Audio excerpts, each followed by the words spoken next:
kakampihan mo yung babaeng kaysa sa akin? Akong ina mo? Dapat sa akin ka kumakampi. Mom, when are you going to stop? Never! Hanggat hindi ko kayo nababawi ng dati mo.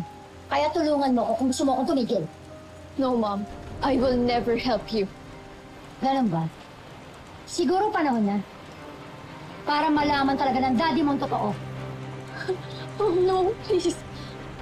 Anong totoo, Hazel? Mom, no. No, no, Mom, no, please! Mom, Abel! Abel! Ba? Tumabi ka nga dyan! Huwag ka na makialam! Konsididora ka eh! Parehas kayo ng ugali ni Hazel eh! Pasensya na ko talaga sa nangyari. Pasensya na rin, pero I'm sorry. Hindi ko na pauupahan sa inyo ang apartment ko. Mom, please, I'm begging you. Please, Mom. I also beg you, Jessica. Hindi mo ako pinakinggan. Kung ayaw mo malaman ng daddy mo ang totoo, sasama ka sa akin para sumunod siya sa atin. Mom, please. Maawa po kayo sa amin ni Dad. Please, Mom. Sa akin ba naawa? Hindi. Kaya kung ayaw mo kong tulungan para mabawi ang daddy mo, pwes, ikaw babawiin. Akin ka. Anak kita. Gusto ko. Isuka ka niya. Gusto ko maramdaman niya kung anong naramdaman ko. Kung tinalikuran ako ng mga mahal. Maraming salamat to at pasensya na sa abalang ginawa namin. Ano na naman, Hazel? Manuel, may kailangan ka malaman. Mom! No! Mom, no. Please. Gusto kong malaman mo na si No, Jessica... please. Ako na po yung magsasabi. Please, Mom. Ako na po yung magsasabi. Anong sasabihin? Ano, Jessica?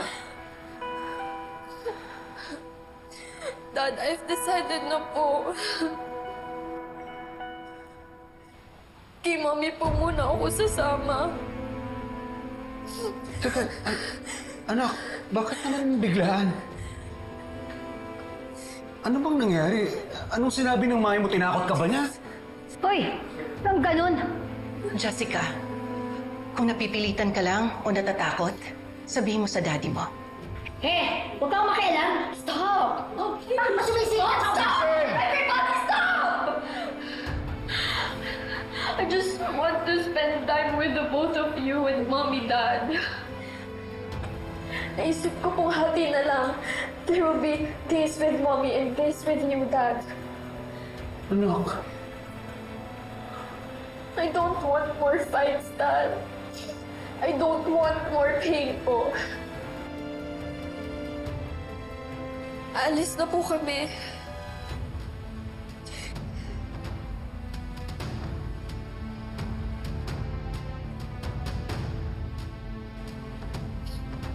Mom, let's go.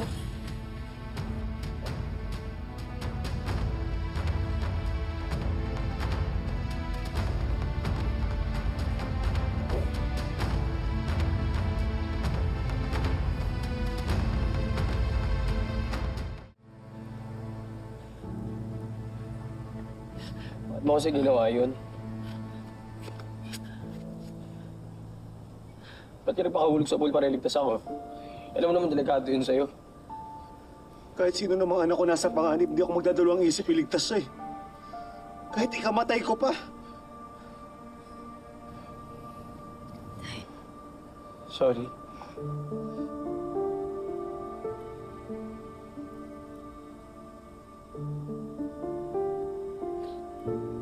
Sorry. Naiintindihan ko. Naiintindihan ko, anak.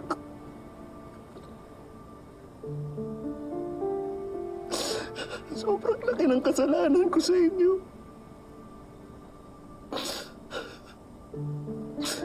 Napatawad niyo ako. Patawarin niyo ako.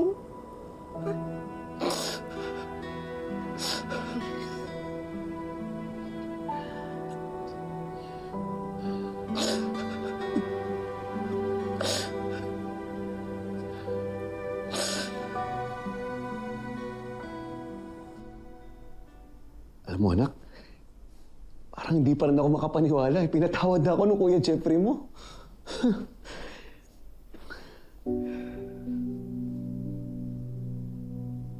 Oh, bakit tahimik ka? Anak, bakit kanya itsura mo? May problema ba? Dad, kayo po. Kayo po yung problem. You risked your life again. You saved someone's life without thinking na baka mapahamak kayo. Pero anak, malulunod na yung kuya mo. And kayo, Dad, hindi niyo po ba naisip na pwede din kayo malunod? Dad, you already risked your life before. And look what happened. Naging paraplegic po kayo, Dad. Ayoko pong mag-sound selfish. Pero Dad, magtira naman po kayo para sa sarili niyo. Para sa akin. Dad, ano na lang pong mangyayari sa akin pag nawala kayo? Hindi ko po kakayanin yun, Dad. Anak, sorry ha. Sorry, pero ganun talaga kami mga tatay eh. Isasaalang-alang namin yung buhay namin para sa mga anak namin. Eh, kahit naman sa'yo nangyari yung ganun din gagawin ko, hindi ako magdadalawang isip. Siyempre, anak, mga dugot laman ko kayo. Hindi ko kayo hahayaan mapahamak. Kaya yung tinitingala mong ama, hindi mo siya kaano-ano. Hindi mo siya kadugo. Sige na, tama na. Tahan na, ha? Tama na, anak. Tahan na.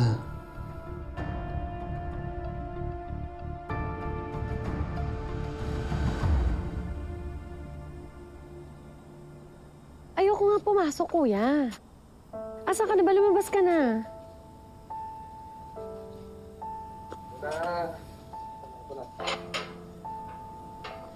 Ano kaya? Saan yung tumama sa'yo? May injury ka? Okay ka lang ba? Tsaka, nalunod ka, di ba?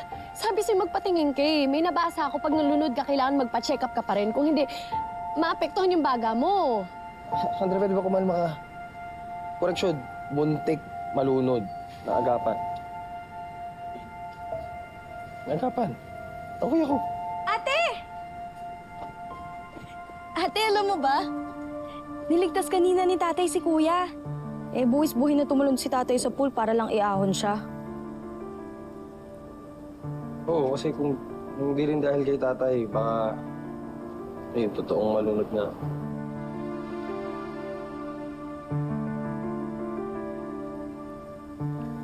Okay na kayo? Andrea. Joel, halika na. Umalis na tayo. Kuya Andrea, mag-usap mo pero... Alika na, umalis na tayo! Andrea, mag-usap muna tayo. Andrea, kausapin mo muna kasi ako. Mag-i-explain naman ako eh. Andrea, Alika na, Joel!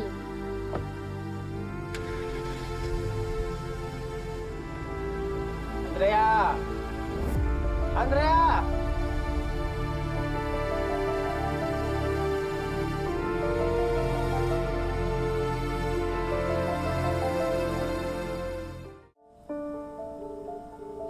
Andrea, sagutin mo. Mga anak, si Andrea. Dumating daw siya. Sabi ni Didang. Umalis na po, Nay. Ganun ba? Bakit hindi man lang siya pumasok? Di sana nagkita kami. Miss na miss ko na siya. Bakit ba naman kasi nagmadali siya? Hindi po, Nay. Nalaman niya lang po kasi na nagkabati na po sina kuya at tatay. Oh. Di bale, pasasaan ba't lalambot din yung puso ng kapatid ninyo?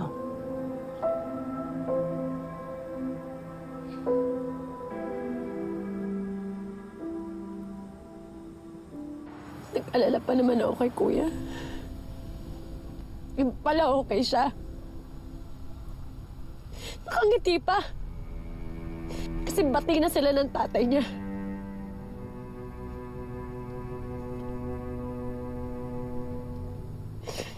Kuya Joey. Si Kuya nakakampi ko. Trinador niya rin ako kagaya ni Nanay at ni Colleen.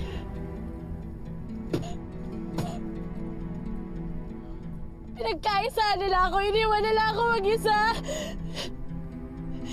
Nagpapauto sila dun sa lalaki sumira sa pamilya namin. Mali ba ako, Joel?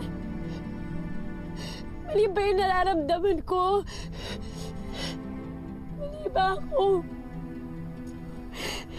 Ayokong invalidate yung nararamdaman mo. Pero Andrea, huwag kang magagalit. Di ba parang masyado ko na nagmamatigas? I mean, hindi ba talaga kaya patawarin ng tatay mo?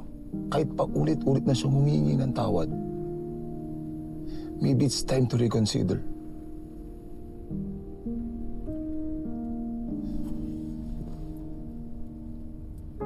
Andrea, hindi lahat ng nasisirang pamilya may chance na mabuo ulit.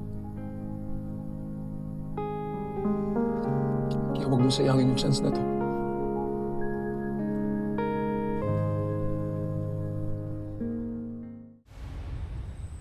Tayo, kain ka madaming kanin. Anak, tama na. Last na. Sobra na yan.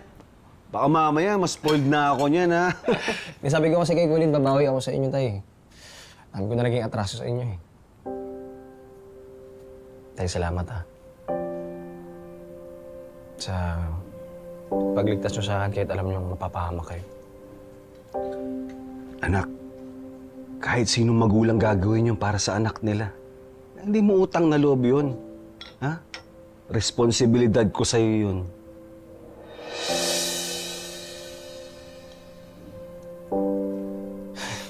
Tayo, sana magawa ko rin yung kay Tayo, no? Yung responsibilidad na yan.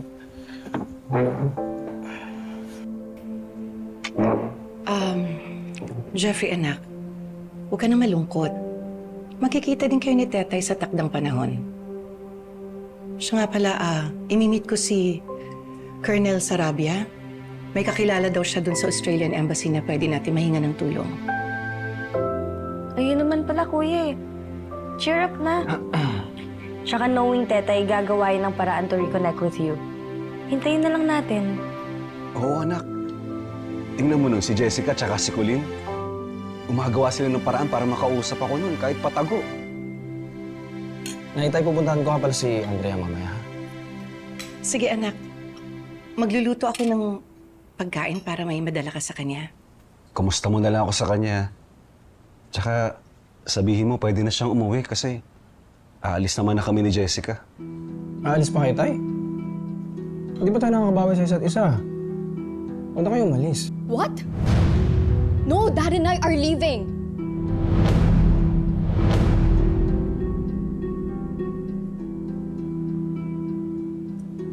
I mean, para po wala nang gulo with Mommy. Hindi man gulo siya hanggat gusto niya. Basta ako nandito na ako po, protektahan ko yung pamilya ko. Ano tayo, deal? Ako bahala kay Andrea. Promise, uuwi yun. Depende yan sa mami mo. Sige, pag-usapan natin yan. Pero sa ngayon, i-enjoy muna natin yung breakfast. Sige na, kumain na kayo.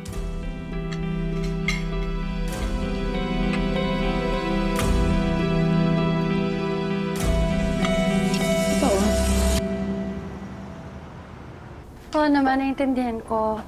Siyempre. Coffee for Salamat, you. salamat. Alam mo, Oo naman. gusto ni Andre. Yung muna sa akin. Hindi kakainin niya to. Paborito niya to. Sarap nito. Fritada and adobo. Ito, sarap, ha? Oo, pasensya na talaga kayo, ha? Pero, pakisabi na lang dyan sa mga kasama mong investor sa FMB. Please, maghintay-hintay lang kayo. Huwag kayong mag-alala. Gagawan ko ng paraan, ha? Ako bahala. Sige. Sige. Bye. Coffee. Ano ba kasi yun? Mali mo, makatulong ako. Kaya pwede ba huwag ka na makailam? Bumalik ka lang doon sa tatay mo. Tsaka akin na nga yung keycard na binigay ko sa'yo, hindi ka na welcome dito. Andrea, pwede ba kausapin mo ako na maayos? Kuya, please. Wala akong time sa kahit anong drama.